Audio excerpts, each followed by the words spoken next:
because when I do a collabo with you, there's no way tunaweza kosa kunominatiwa collabo of the year. Yes. So it became, the motive changed. Do you think like some of these awards walikuwa caught up in politics and basically genuineness ikaanza kuisha? Once pride imeingia, macho zako ziko plastered. After that it's just downhill. This can only be you.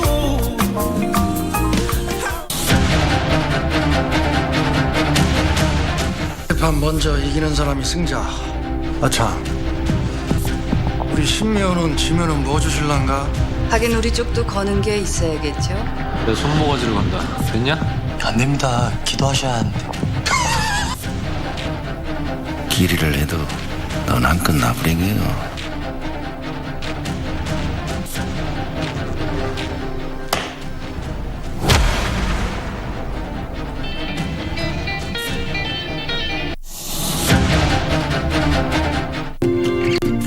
What's that? I brought you a small bonus. Bonus for what? You got us 299 family dinners, 64 kisses on the cheek, 12 road trips to see grandma, 42 jokes from daddy, 49 laughs from mommy. In over 60 years of dealing with numbers, we've learned that the numbers that matter the most to you are the ones that matter the most to us. NCBA Bank. Go for it.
July 2023 it is. Good afternoon. This is the great KBC and just in time for KBC Lunchtime News. My colleague is Lucy Mwaura. My name is Ben Troy Njue. We have a comprehensive news lined up for you, including a very interesting interview on digital lending. So stay tuned. Straight to the news.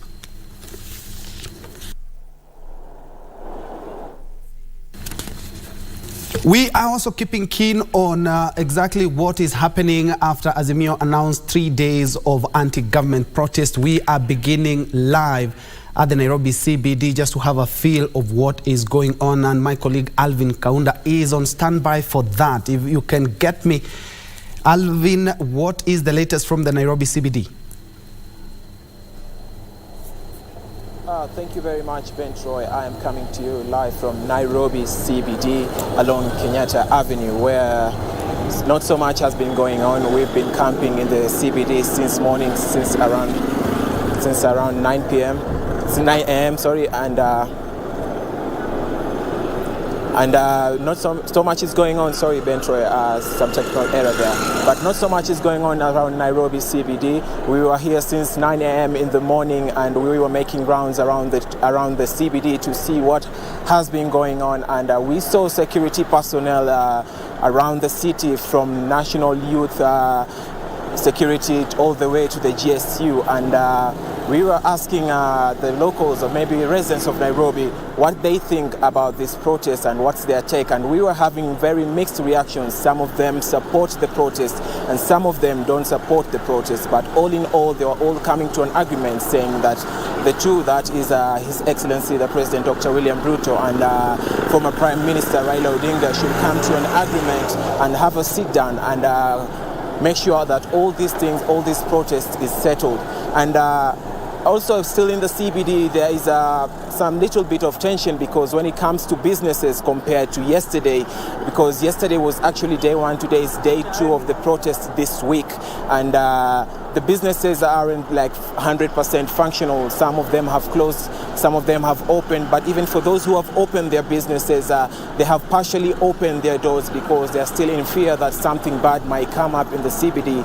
But so far so good. And also going back to the security issues, we were seeing that the police were not only on foot but also inside their vehicles and also on horsebacks. They were riding horses just to make sure that things are back to normal, or maybe things are safe, and that the CBD will be a safe place for everyone to ride or to work.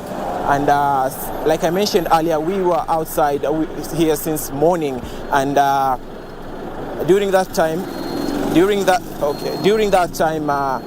the students, there were also students who are returning back to school because the government had issued a directive that people, maybe students, to go back to school today because it will be safe for them. But that's all I can report for now, Ben Troy. Thank you very much. I'll hand it over to my friend Giverson, who is at Jacaranda Grounds. Giverson. Alvin, we're live from Jacaranda Grounds, and things are quite cool and nothing much is happening. Security has been beefed up, and of course wananchi seem to be going on about their normal duties and normal activities, so not much has been happening here. But of course from in our way here, we happen to have passed through Mathare, where police of course have been beefing security there. But of course, one or two, young people from Mathare were just exchanging, stones and tear gas with the police, but not so much of activity there. Of course, we also passed Huruma Grounds, where normal activities was, on, young men sitting there, but of course, nothing happening. Shops were open, businesses were open, so nothing much as of now. But maybe it's too early, and then of course, Jacaranda here. But unfortunately, something happened yesterday, and of course, the night of yesterday, where youth they are said to have come here to just opposite, or rather neighboring Jacaranda, and they happen to have destroyed premises of AIC Church at this is location. This is Kayole West, and I want to just show you just a few pictures. If my purpose, I can walk through with my camera person just to show you what happened yesterday in the evening, or rather into the night. This is live pictures coming to you. They happen to have vandalized these premises here. These, according to Pastor Munyoki, who I spoke to earlier, he told me that these premises, these of course are toilets which opened to the public.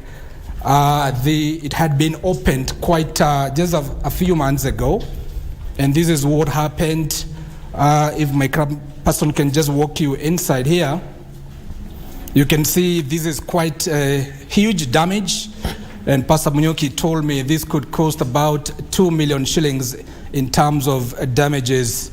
This is quite huge. About around 10 toilets here were destroyed by youths who also demolished the gate, actually also demolished the walls surrounding the church, and they carried the gates, of course, they carried the windows and even the doors, and they walked away with them.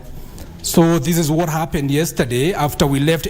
You remember yesterday we told you Jacaranda was quite peaceful, but until late in the evening things went higher. And I want to speak to just one or two pastors from the AIC church here just to tell me what happened and what they expect maybe for the security people to maybe beef security up.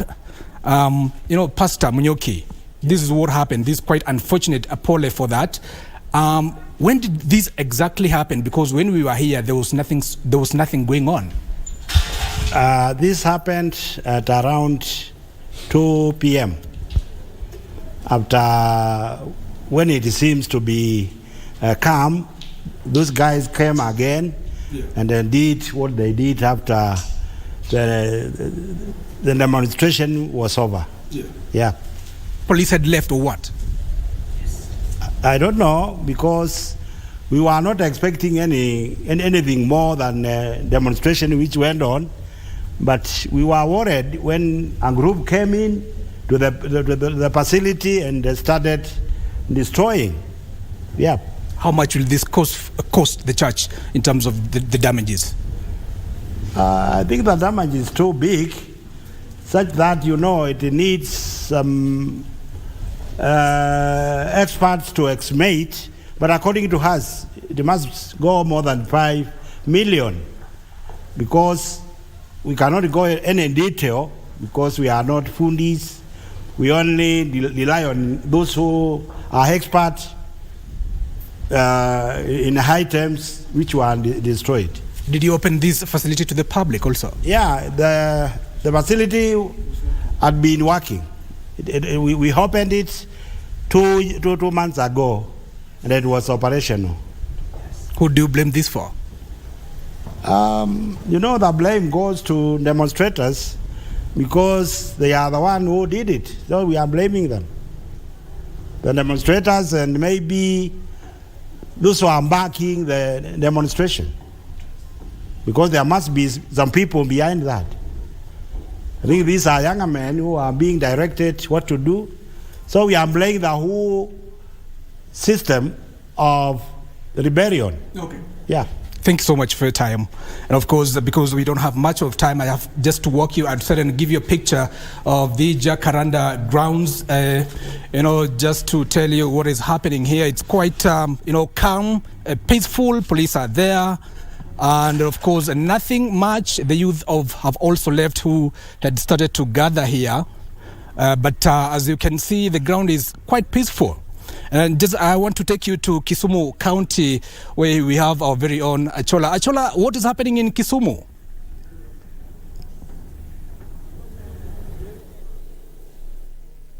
Well, thank you very much. Indeed, we are coming to you from Kisumu County, and where I'm particularly standing now, it is the highway from Kisumu to Kakamega County, and just behind me is Highway Junior Secondary School. And of course, we also keeping tabs with exactly what is happening in schools in terms of what the directive the government released yesterday in terms of children or students going back to school. But what we can report, Trey Njue, is a fact that most schools, especially in the CBD and around CBD, have remained closed as parents across the county still fear the unknown, and most students have actually remained at home. We've actually sampled a number of learning institutions, not just here Highway Junior School, but a number of them in and around Kisumu County, and what we've realized is that most of them, students and teachers, have actually kept off, and of course we could not manage to get any information pertaining as to when the students will be coming back. But of course, we want to believe that the decision to stay at home is advised by what happened yesterday. Now, Troy, yesterday the running battles ran late into the night, up until around midnight or 1 a.m. Today in the morning. And as of 1 a.m. in the morning, of course, there were still gunshots and running battles renting the air. And of course, that has advised what has actually been witnessed today. But what we would report is that there's an easy calm that has returned in the county, and you can actually see that things are trying. There's no movement here and there or running battles with the police. But what can actually be reported for a fact is that police continue to keep vantage position. They continue to disperse any small crowds that try to gather, and they continue to keep guard over very important installations in the county. And the other thing also is the fact that the county, the acting county commission, has actually done rounds the county and has actually given us a brief. And what he's telling us is that he's actually been calling on the locals and especially the business community to come out and start working. He's also calling on the locals to maintain peace and order, and also the leaders to ensure that indeed peace and order is maintained. He also did intimate that a number of demonstrators have actually been arrested. What we know so far is that about 7 student leaders are actually being held at Kisumu Central Police Station. A number of other demonstrators have actually been arrested. We did put to him if indeed there were casualties in yesterday's demonstrations. He was not willing to talk about it. What he told us is that he'll be discussing that at appropriate time. But what we can report is that yesterday there were a number of people who actually came forward claiming to have been actually injured in the demonstrations, and others, of course, claiming to have been actually shot. So investigations, as the acting county commissioner Hussein Also has said, is actually ongoing, and no doubt, of course, at the appropriate time, as he puts it, we'll be in a position to actually put out there exactly the numbers and what exactly happened. But so far, Bentro Njue, yes, people have actually kept off the CBD.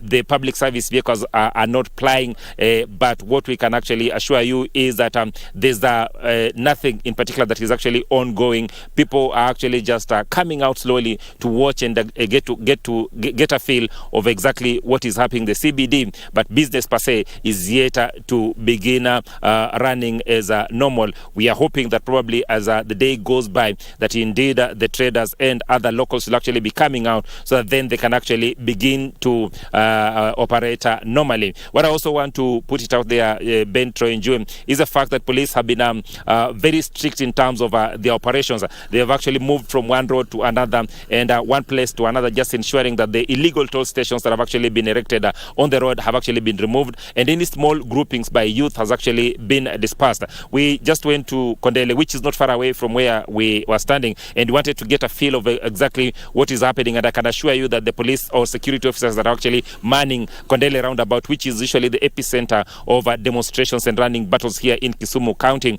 we were told that we cannot even stand there for a minute. So we actually turned away quickly, and we are told to disappear from that particular place. So that is exactly what is happening here. And of course, we'll be keeping tabs of exactly what will be happening in schools, and of course any other installation around Kisumu County. And of course, our viewers and listeners will be getting first-hand information of what is happening here in Kisumu County. Thank you so much, Achola Simon, live from Kisumu. Well, calm is slowly but surely resuming, but points to note some of the schools in Kisumu decided not to reopen as they fear day 2 of the anti-government protest. That was Achola. Earlier on, we had Give Us on Maina at the Jacaranda grounds, and all is calm, at least for now. But let's now cross over to the iconic Kamukunji grounds, and I can see my colleague Khalid Abdullahi has been keeping tabs with what has been happening there. Is the situation as calm as Nairobi CBD and Kisumu?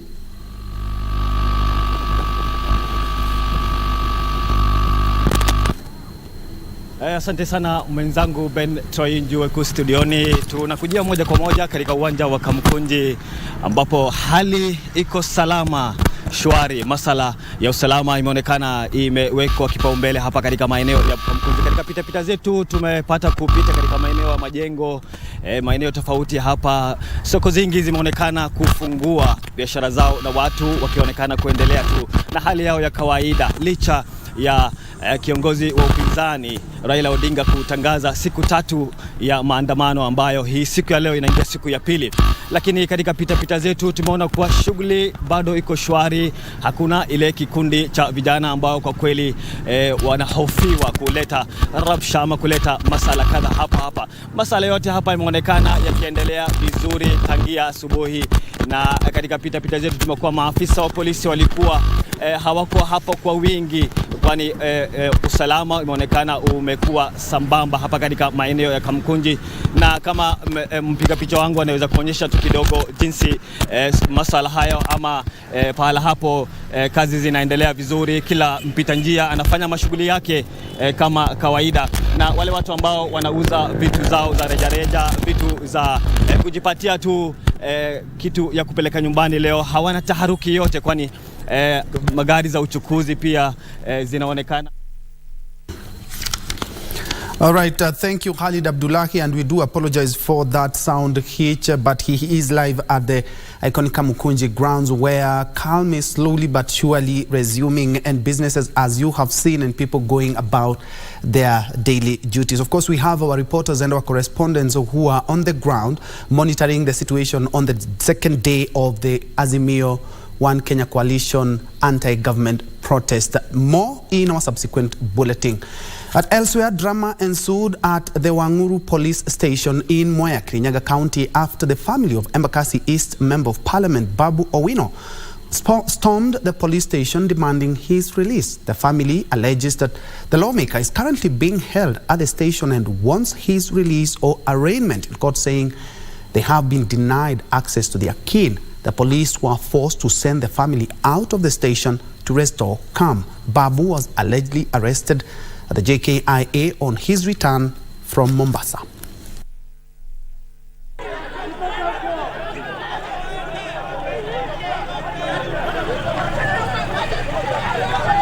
From Tuesday 11 p.m. to now is probably maybe 40 hours that he has been unlawfully detained without explanation, without reason. There's absolutely nothing that my husband did other than fight for the rights of Kenyans. Yesterday he stayed there. He never had breakfast. He has not taken even a shower. The police has not even provided him with food. He is starving. They want to shakahola him. Why is he not being allowed to access his advocates?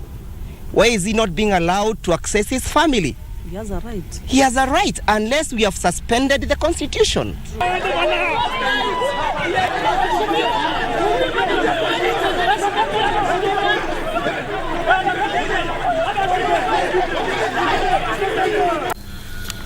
And that is a story we are also keeping our eyes peeled for any developments.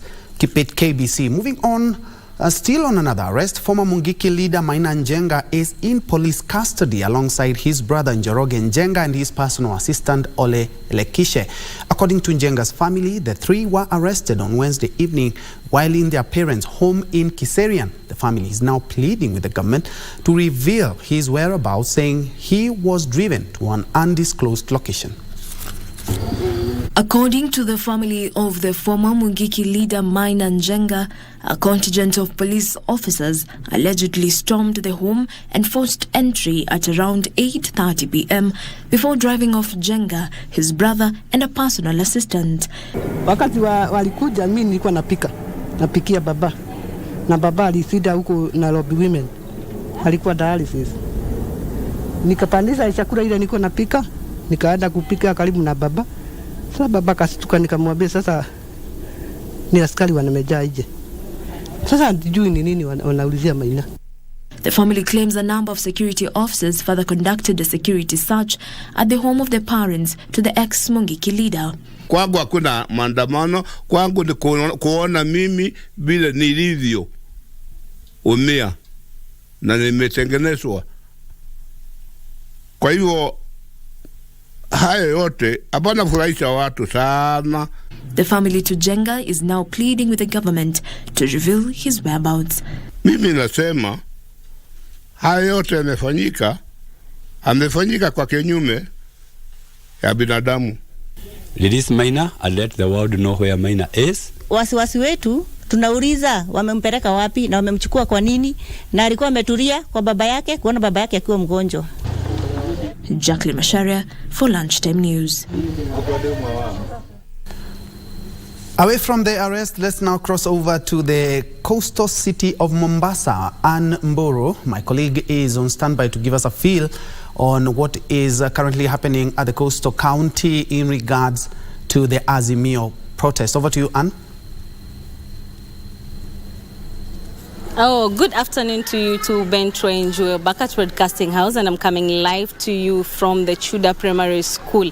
As you can see right behind me, the children are playing today, meaning that schools have resumed their daily routine. The students have come to school early in the morning as they are supposed to, and everything is just moving smoothly in Mombasa County, despite the anti-government protests that had been called for 3 days. Yesterday we saw that we had a few protests in town. We saw that there are a few of the protesters who burnt tires, and there are running battles between the police and the protesters. But today everything is calm, business as usual. People opened their businesses as early as 7 o'clock in Mombasa County, and everyone has been going about their business. Traffic flow is okay. What we've realized is that the roadblocks still remain at the Makupa Causeway. We have another roadblock at Nyali Bridge. We have another roadblock at Likoni. So everything is running smoothly in Mombasa County. We also had a few of the civil society groups that had gathered in town. They were protesting about there being no maandamano. They have received no support from the ODM legislators from Mombasa County on their maandamano. But still, we are thankful that today there has been no protests. Everything has been running smoothly. We have seen that people have been going to the beach as usual. Despite yesterday, there were a lot of jitters from the people. They were not able to move freely. But today, everything is back to normal. People are doing their businesses. Schools have resumed. Schools have opened. Despite yesterday, they had closed down. But today, students have woken up, gone to school as they're supposed to go to school. So really in Mombasa County, business is normal. Everything is calm. So there are no riots, no protesters. People are going about their business. So this is the situation in Mombasa County, and I will keep you updated as the day goes by. So I'll take you to my colleague in Nairobi, Michael Mwandiga, to just give you a picture of what is happening in Nairobi. Well, thank you so much, Anmur. Coming to you live, of course, from Kibra, and where we're at Kino Road, which is just adjacent to Joseph Kang'ethe grounds. And hereby in Kibra, as right behind me, police officers trying to repel these demonstrators. And earlier on, they had engaged police in running battles, throwing stones, but police lobbed tear gas just to disperse them to ensure that normalcy returns. And quite some time, like half an hour ago, it was quiet, but just from nowhere they emerged again, trying to engage the police, but the police stood on their ground and decided to lob tear gas just to disperse them to ensure that normalcy is back. And earlier on we had done a spot check at the environs around Woodley and Adams Arcade, and at Adams Arcade businesses were opened, but it was on a snail pace, and there was nothing much. They just opened their shops and saying that in case they see demonstrators around, or in case they feel like something is not okay, they'll be closing down their businesses. But around those places, it is just normalcy has returned, and business is going on as usual, though at a snail pace. But right here at Kibra, it's whereby the demonstrators are just trying to engage the police. But right now, as you can see, the roads are clear. This is what we call the Kino Road, all the way from Woodley, and it is just the police have dispersed the demonstrators. They're just right behind those structures you are seeing over there. And earlier on, they had tried to blockade this road, but police did their best to ensure that in case of any emergencies, such services will have way through here. But as the situation is now, as you can see right behind me, if my cameraman can zoom across, you'll see that demonstrators are trying to throw stones at the security officers, but security officers will not relent and ensuring that they lob tear gas just to disperse them. So this is how things are at the moment, the same as they were yesterday. But today we have seen a lot of elitism from the security forces, just trying to ensure that things are back to normal, and the way they are trying to engage the demonstrators just to ensure that no one is hurt. And as you can see, we are just moving because stones are being hurled at us by the demonstrators, and police are trying their best just to disperse them. That's the situation we have here, Ben Troy Njue, and we are pitching camp here indeed, and we'll be back to tell you more as things unfold. Back to you, Ben Troy.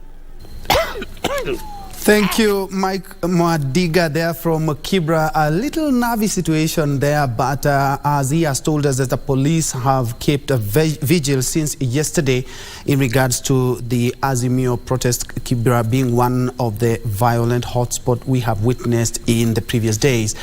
Away from the protest, but something tied to that is that members of the clergy from Baringo County are calling on President William Ruto and opposition leader Raila Odinga to embrace dialogue to end the ongoing cycle of protest in some parts of the country. The clergy insists Kenyans are bearing the brunt of the ongoing demonstration amid the harsh economic times, therefore the need for dialogue.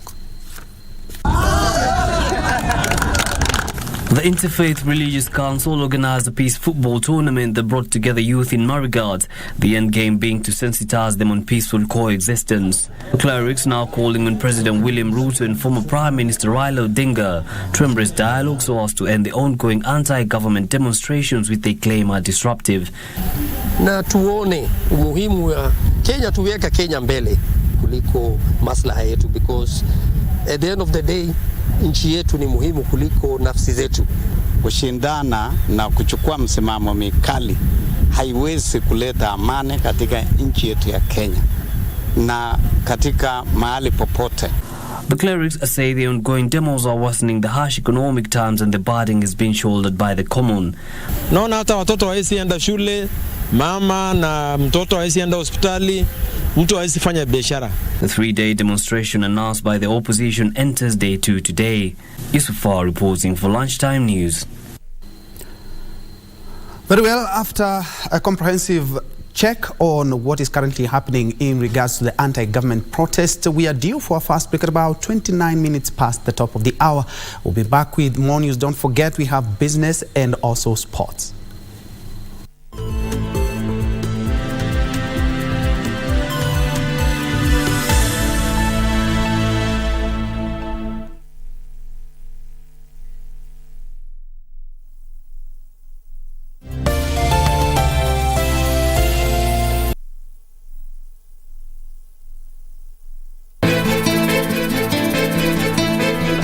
Kama ningekujua wewe kuwa ni muongo na mnafiki, nisingekukaribia kabisa.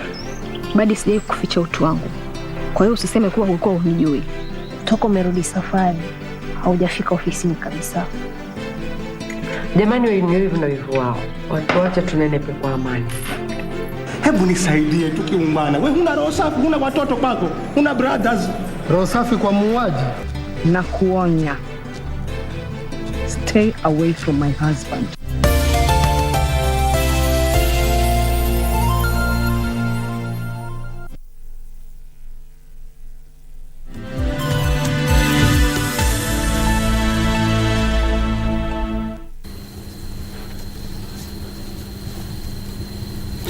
Welcome back to Lunchtime News. Let's move on. A section of Kenya Kwanza leaders are calling on the opposition to conduct the ongoing anti-government protest in accordance with the constitution. The leaders who spoke in Embu have called on religious leaders to condemn the countrywide protest by the Azimio coalition.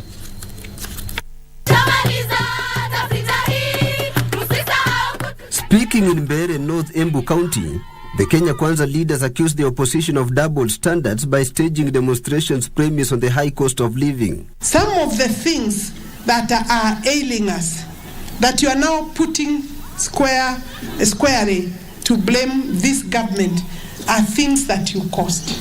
The leaders call on the Azimio coalition to conduct their anti-government protest in accordance with the constitution. When you are not satisfied, there is also the judiciary to determine your dispute. After that, we cannot entertain and continue to entertain grievances which are planned by way of mandamano. Article 37 of our Constitution has two conditions. Condition number one, if you want to demonstrate, you have to do demonstration in a peaceful manner. Number two, if you want to do demonstrations, you have to do demonstration in an armed manner. They further accused the judiciary of frustrating the government through the suspension of the Finance Act. We have two options. Either sacrifice for a few years, we stabilize everything, ama tuendelee kuomba madeni, and the impact of kuomba madeni, Kenya will be on sale at some point. Embu Governor Cecily Mbarire warning the opposition that the county government would not entertain demonstrations in the area. Hatuna time ya maandamano Embu County. Sisi kazi yetu ni kupanda chakula, kujitayarisha, kungojea ile kazi ya Mheshimiwa William Ruto, Tunajua mambo ni magumu, cost of living imeenda juu, lakini we know the president has a good plan for this country. The Azimio 3 consecutive days protest have entered the second day today. Tilio Marco for Lunchtime News. In other news, the Interreligious Council of Kenya, IRCK, is training clerics in Lamu County on the dangers of religious extremism in places of worship, even as government continues to battle terrorism in the coastal county. The council's chair, Sheikh Ali Ibrahim, has called on clerics to be wary of radical teachings as a means of supporting the government's effort in combating acts of terror. The government, in the meantime, says it will work closely with clerics to rid places of worship of individuals seeking to hide behind religion to engage in terrorism. It is reported that several families have fled Juhudi and Majembeni villages after suspected terrorists killed 5 people last month. Hawa majangili wenye lengo la kusambaratisha Lamu County kwa malengo ya kidini tutawapa mwanya ili na sisi kwa sisi tuanze kuvurugana na wao kwao, itakuwa ni furaha. Kwa hivyo itikadi kali sisi tunasema tuweze kusoma vitabu vya Mwenyezi Mungu na kuvielewa. Tuache kuchukulia mafundisho na maandiko juu juu. Swala la majangili naweza sema tutashirikiana pamoja, watu wa kanisa, vikundi mbalimbali, tuhakikisha kwamba maeneo ni tulivu, hakuna jambo lolote la kiugaidi ambayo itaendelea huku. La pili, sisi kama vitengo vya usalama tutahakikisha mali na maisha ya binadamu, kila Mkenya amelindwa jinsi katiba inasema. Moving on, the government is keen on reviving all stalled water projects across the country to ensure the stable availability of water for human consumption and irrigation. Water Cabinet Secretary Alice Wahome, while commissioning water projects being implemented by Tana Water in Manyata and Mbeere North constituencies, says 8 billion Kenya shillings has been set aside to facilitate the completion of water projects in Embu County. The CS, who was accompanied by Embu Governor Cecily Mbarire, also launched 3 solar-powered boreholes in Itabua Secondary School and Ena Chicago Mumenje water project to be built at a cost of 700 million Kenya shillings before commissioning another solar-powered borehole at St. Bakita, Chicago Girls. The solution to shortage of water is the construction of 100 dams, and this is already in our policy. The president has already directed. We are working on our data, we are working on our designs, and so far we have called for expression of interest. Tumeuliza wale wako tayari kujenga madam on public-private partnership kwa sababu ya pesa kuwa ni dogo kwa serikali. We are now engaging private partners for us to be able to do water storage through construction of huge dams. And we are at very advanced stage in terms of planning. We have a lot of interest from investors that are willing to come and partner with Kenya. We are in the process of procuring a rig machine to do more boreholes. As I told you earlier, the project you have just launched worth 48 million, that is Ena, Chicago, Ishiara. We are also helping we have put some money to build and develop sedimentation tanks, as my engineer told you. But we need money to do treatment works, because what happens is that these people are drinking water that may not be good enough for human consumption. And when it rains, they take brown water. So please help us with some money to do treatment works.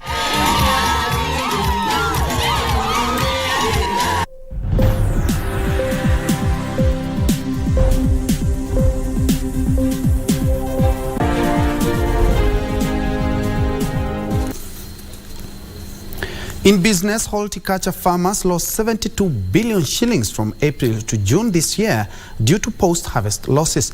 Fresh Produce Consortium of Kenya CEO Okisegere Ojepat said most of the losses is due to poor handling of harvest and proper storage facilities, calling for more investments in the subsector. Post-harvest losses in the horticulture sector in the second quarter of this year are estimated at 45%.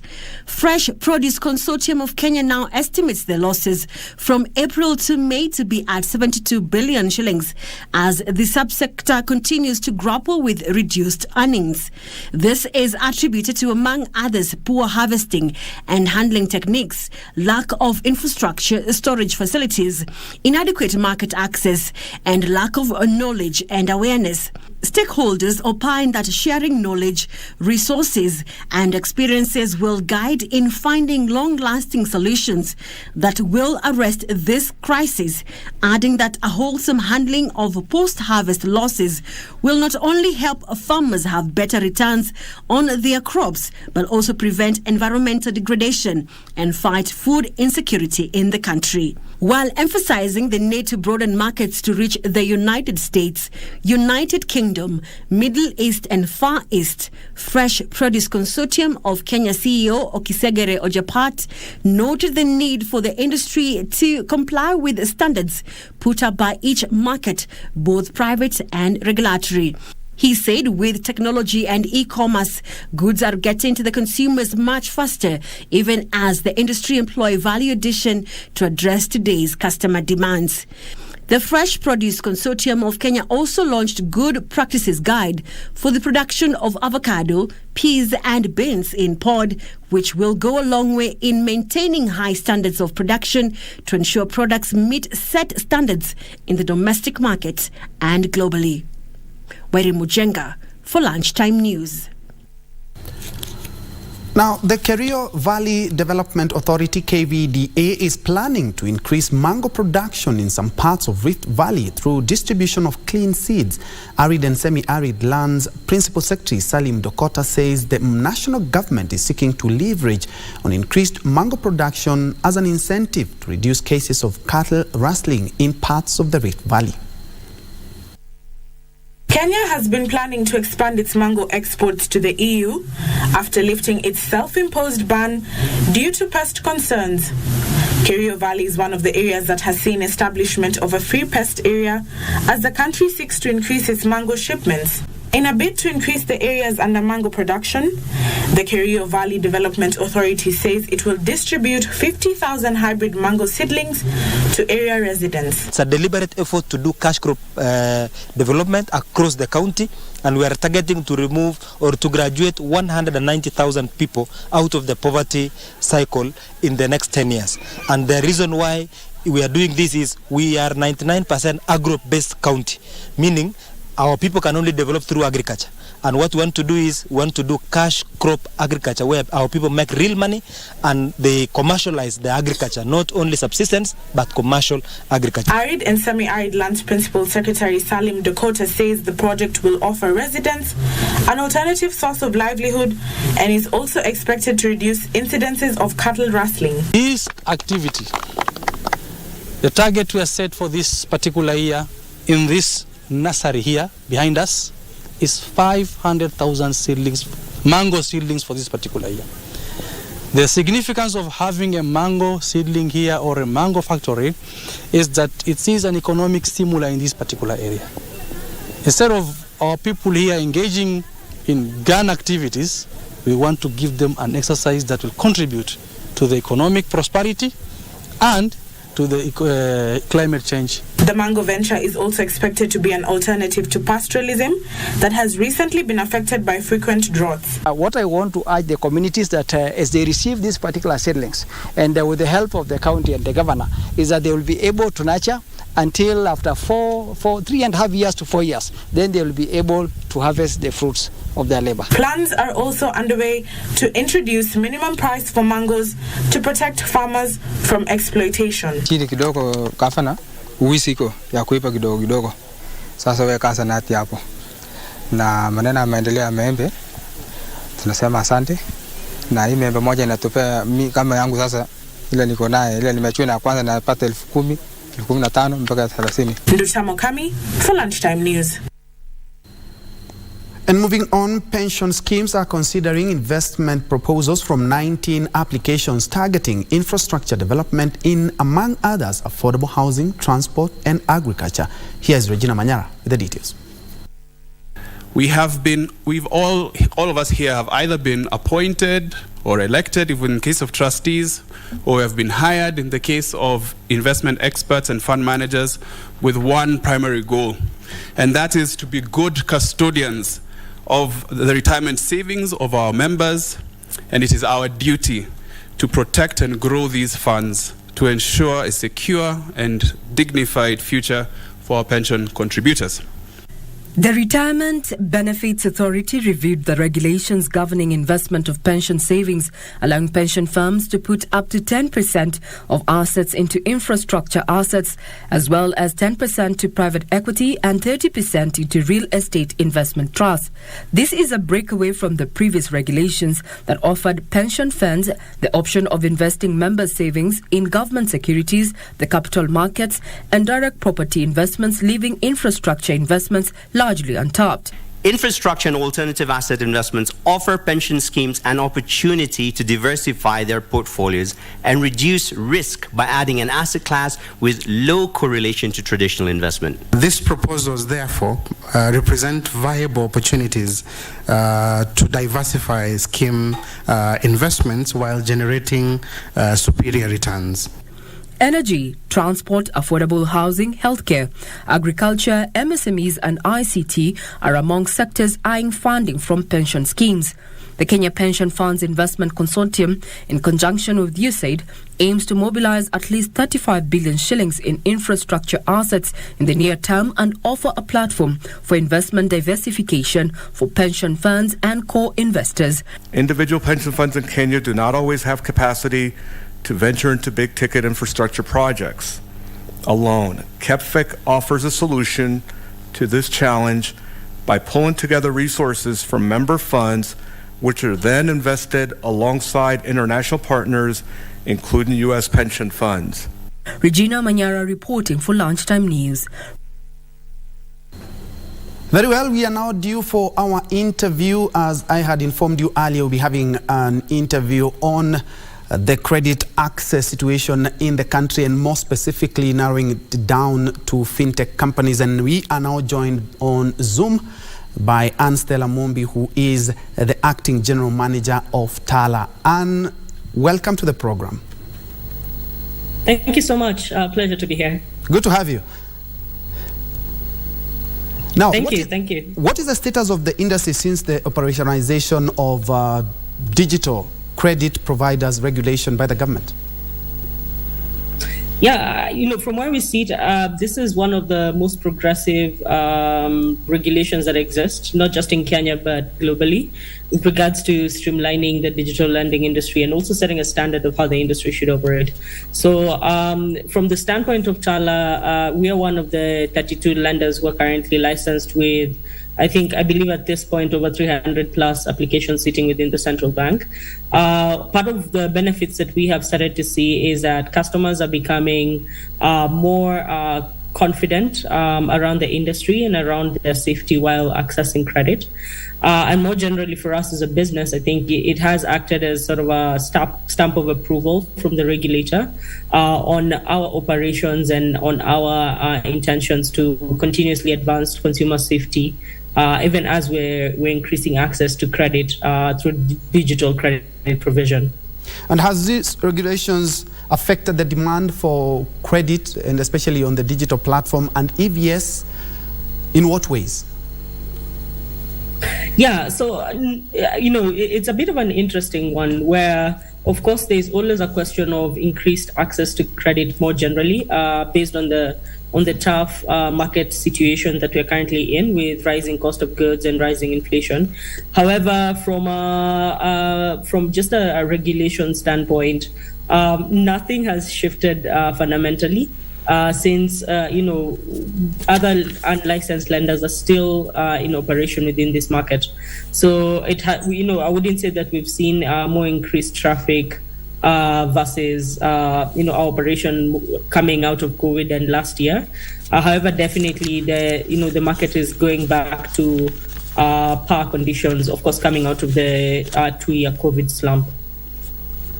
And due to the current economic situation that most countries are experiencing, what has been some of the borrowing trends that you have witnessed, and especially being one of the leading fintechs in the country? Yes, for sure. And currently we are the largest private lender in this market. And part of what we've done year on year is launch something we call the Tala Money March report that we launch in March, just looking at consumer behavior and how consumer needs are evolving. So coming out of the one that we launched in 2023, just in March a few months ago, we noticed that Kenyans are actually tightening their belts in the bid to manage the rising cost of living. So what I mean by that is we're just seeing a lot more people cutting spending on what you'd consider non-essential or luxury items, while actively increasing the savings that they're putting aside. In some instances, we did see customers actually borrowing to save, which is quite an interesting trend.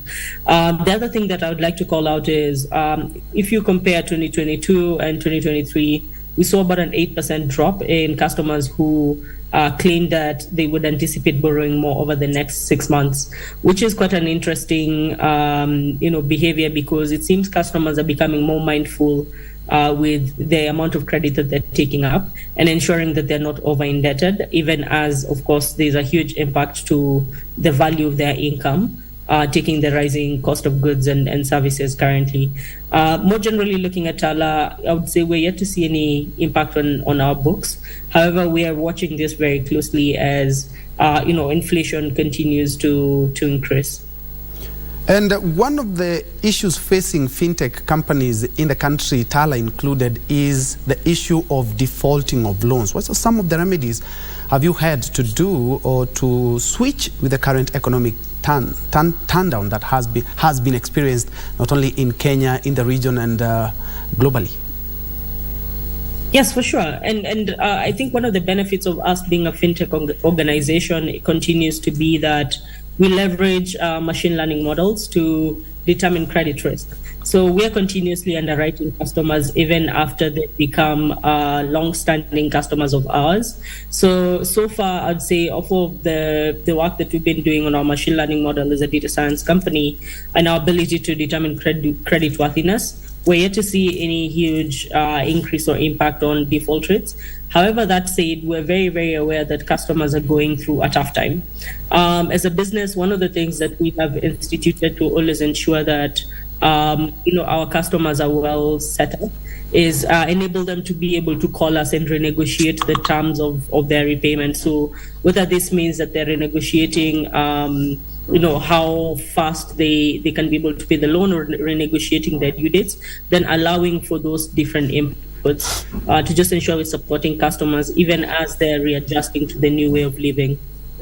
Interesting conversation. Thank you so much, Anne Stella Mombi, who is the acting general manager at Tala, one of the leading fintech companies in the country, shedding some light on the credit access and especially when it comes to money borrowing through your phone. Thank you so much. Unfortunately, we are out of time. An interesting conversation, though. Yes, thank you so much. I appreciate it. All right, let's now shift our focus to sports now, where Liverpool, who netted the first goal, had to come back from a 1-goal deficit midway through the match to beat German second-tier side Karlsruhe 4-2 at the Wild Park Stadium. In another match, Mauricio Pochettino kick-started his Chelsea reign with a 5-0 win over Wrexham in front of a sold-out crowd in Chapel Hill, North Carolina.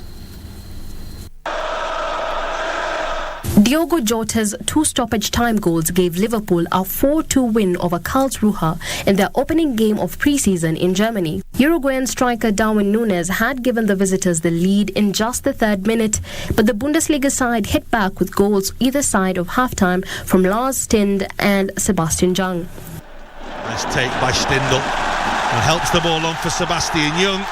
It's opening up for Sebastian Young, who strikes home brilliantly. Cody Gakpo scored the equaliser for the visitors in the 69th minute before Jota took over in stoppage time to give Liverpool a winning start in preparations for the season. I'll hit, which they do. Elsewhere, Mauricio Pochettino began life as Chelsea manager with a huge 5-0 win over Wrexham as the Blues kicked off their pre-season tour and a brand new era with a bang in the United States. Instead, and it's crept in beyond Leighton and Chelsea. In another match, Arsenal dominated a star-studded MLS side to win 5-0 at the Audi Field. Declan Rice and Jurrien Timber made their debuts in the 65th minute. Arsenal's next pre-season game takes place on Saturday, with Arteta's side playing Erik ten Hag's Manchester United in New Jersey.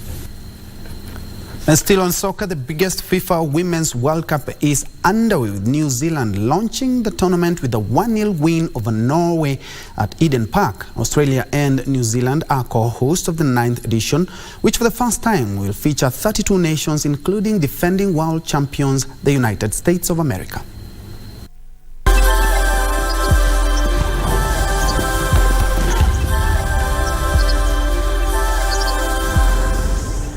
The 9th edition of the FIFA Women's World Cup, featuring European champions England and debutantes the Republic of Ireland, kicked off today, for which the first time will feature 32 nations, including defending world champions the United States. It is the first Women's World Cup with two co-hosts, that is Australia and New Zealand. Other than the Republic of Ireland, 7 other nations are making their debut at this World Cup: Vietnam, Zambia, Haiti, Morocco, Panama, the Philippines and Portugal. New Zealand opened the tournament with a 1-0 win over Norway at Eden Park. Australia will play the Republic of Ireland at Stadium Australia, Sydney. FIFA said the tournament will proceed as normal, and organisers hope the opening 2 games will attract an aggregate crowd of 100,000 fans. It is on course to be the most watched Women's World Cup, with more than 1.3 million tickets bought in advance for the 64 matches at 10 venues across 9 cities. The final takes place on the 20th of August at Stadium Australia.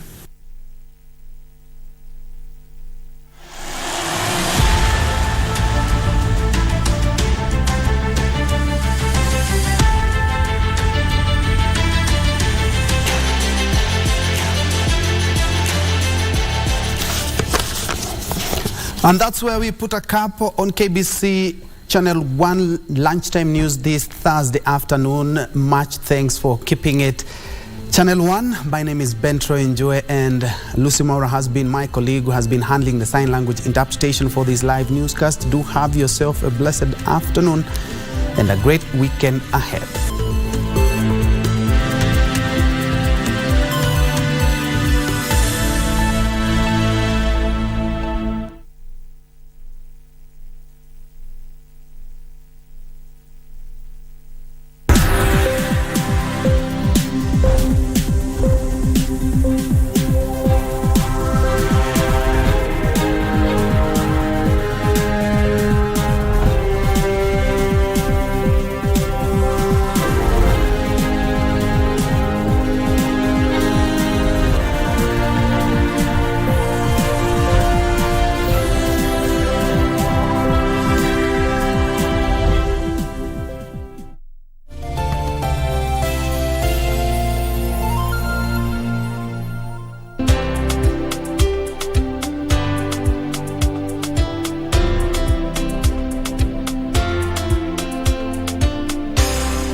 먼저 이기는 사람이 승자.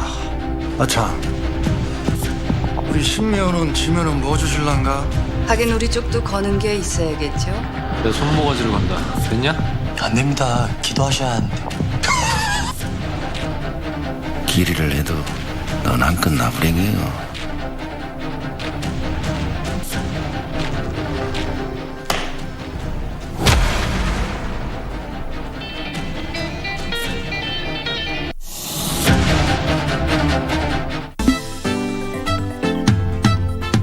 No, this is a school, not an organization. Being a student leader is a privilege. So if all of you have settled for Kamene, Kamene it is. Thank Malimo, I might be soft on the outside, you guys, but inside, I am tough. Only Andy will meet at the mall is you. Pay me in Kenya shillings, bwana. Mr. Tisha. Uogope research on.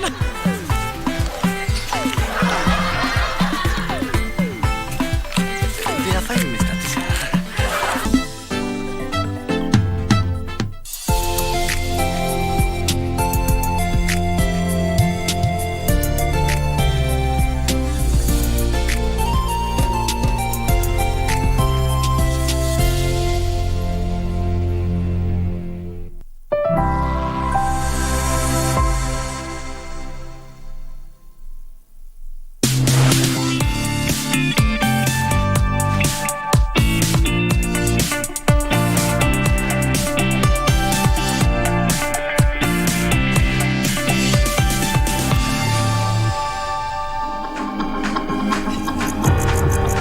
A very warm welcome to a new special edition of Check-In.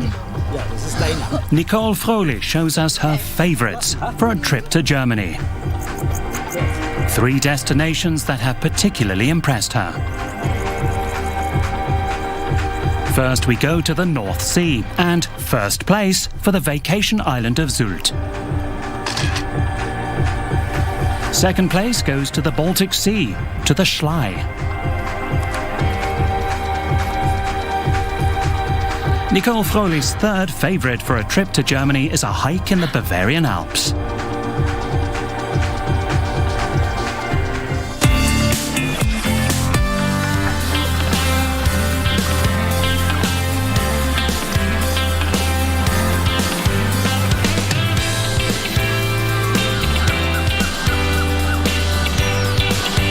Let's start on the island of Sylt. It has a very special charm, even in the off-season.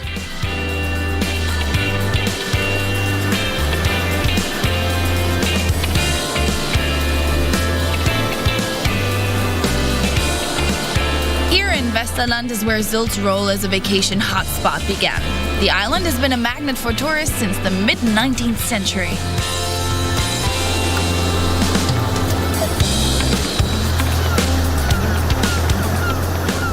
Nowadays, Sylt has a lot